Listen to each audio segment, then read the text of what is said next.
Hello everyone, Mimikins here. Today I'm going to show you my Kulve Taroth killing sets.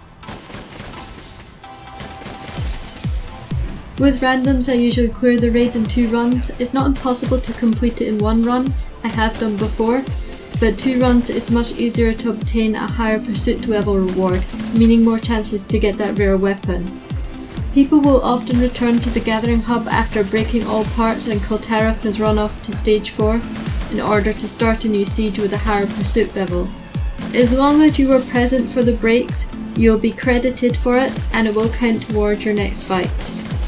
This will reset once you get the message in the gathering hub that the siege is complete. My favourite weapon for Kulve Taroth is a light bowgun using elemental shots. It's very mobile and does a lot of damage. Since Kulve Taroth changes elemental weakness, I use 2 sets. A rapid fire thundergun set for stages 1 to 3, and then I use a firecaster as soon as she releases to pick up my rapid fire ice gun. It also gives me a chance to restock on items and ammos if I need. For stages 1 to 3, I use thunder ammo. I have 2 sets for this. One is a damage and survive set, which is very friendly for people to pick up. It's more forgiving for mistakes which can happen, especially when you're tired. The second one is for those who just prefer damage skills.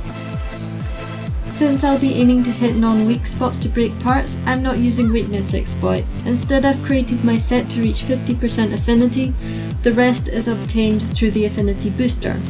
Since my legs already had tool specialist, it's worth using a jewel to reach level 3, meaning my booster comes back faster. If you wait till Kulve turns red, you'll get much more damage from using it. It's your job to try and break as many parts as possible. I often come out top on breaking parts with this build, it's really effective. As soon as Kulve's gold has fallen off, use a forecaster to go back to change set. It's pretty fast, especially as there's a shortcut to get back. Sometimes if you're in a very fast group, you can get away in staying in the same set and using slicing and water ammo, since Kulve has a level 2 weakness to water. But since you'll most likely be playing with randoms and have no idea how they will perform, I usually go back to change to my optimal ice build, since it does better damage and it also gives me a chance to stock up on supplies and ammo.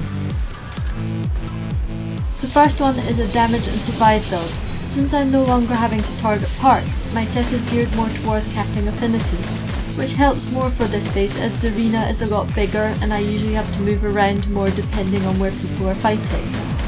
Don't fight next to a wall here as it limits where you can move when Kulve does her fire attacks.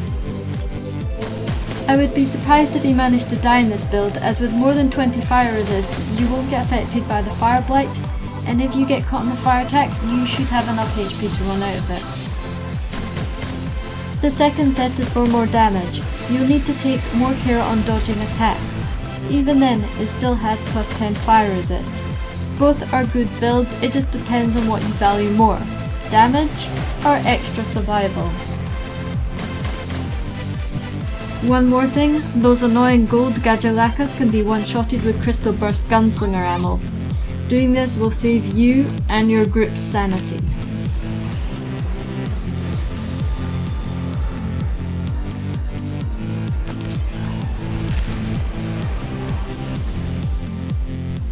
I'll just show you my item loadout. I've got all my usual items as well as extra ingredients for ammo types I might use, that is thunder, ice, water and slicing. I've combined both my gun ammo types into the same item loadout, so if I don't need to restock supplies, I save time by not having to go in an extra menu. That way I also won't forget to bring ice ammo either.